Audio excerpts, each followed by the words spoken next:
was investigated for having an on-duty affair with a teenager, sending nudes and keeping drug evidence from suspects.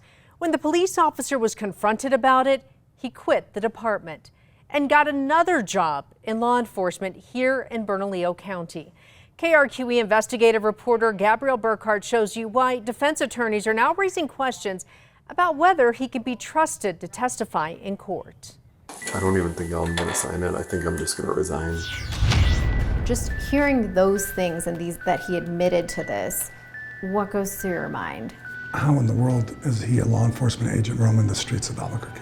Local defense attorney Ahmad Assad is referring to James Walker, a New Mexico law enforcement officer who swore an oath to serve and protect. But we found evidence in Walker's police file showing he violated his code of ethics. Violations Assad and other defense lawyers say raise serious questions about his trustworthiness. Quite frankly, these are acts unbecoming of a law enforcement agent. In 2023, 2 young women filed citizen complaints against Walker, then an Edgewood police officer.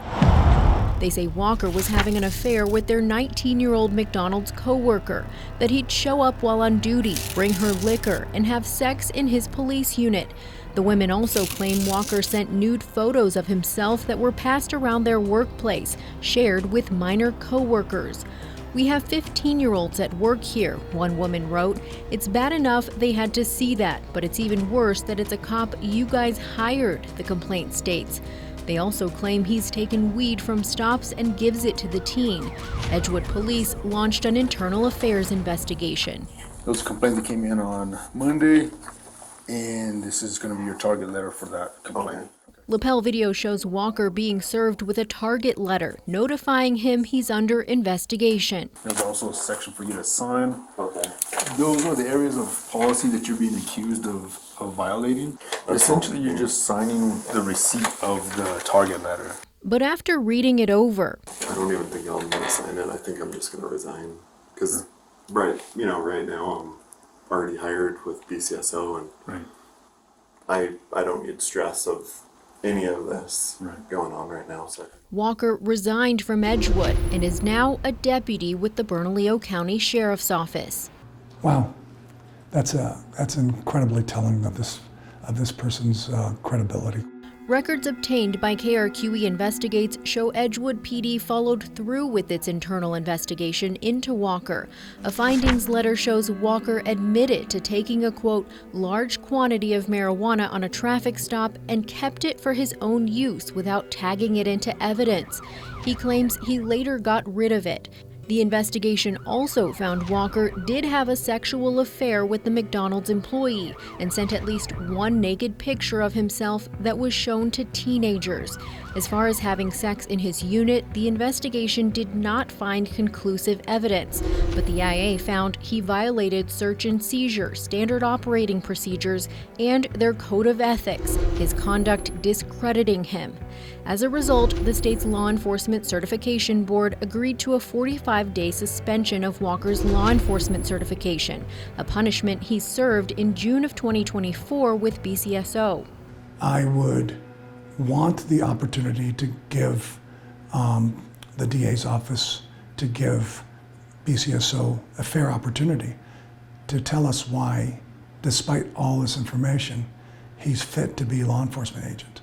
We asked both agencies. BCSO Sheriff John Allen refused to interview with us. Instead, a spokesperson sent a statement saying, in part, when a deputy is not fit to serve, we take action. That is not the case here. BCSO says Walker is in good standing with the agency, and there are no credibility findings from the DA's office that would impact his work or ability to testify.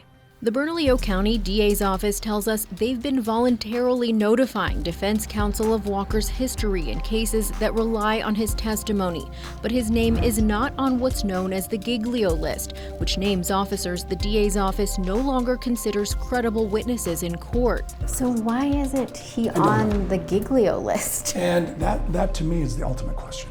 The DA's office claims Walker technically wasn't found to be dishonest, but tells me this case did prompt them to tweak the wording on the Giglio questionnaire routinely filled out by officers before taking the stand. The new language will ask officers whether they've resigned from a department pending an internal investigation into misconduct allegations. Attorney Assad points out Walker's own admission of dishonesty. In his latest job application to BCSO, Walker admits to lying on his first application years ago, writing he left out the fact that he was fired from a previous job for stealing food and embezzling money from the cash register, crimes he was never charged for. In his second application, Walker says he's always wanted to work for BCSO, as I have 2 brothers who also work there. Since joining BCSO, Walker's handled DWI arrests, cases that often depend solely on the arresting officer's testimony for a conviction.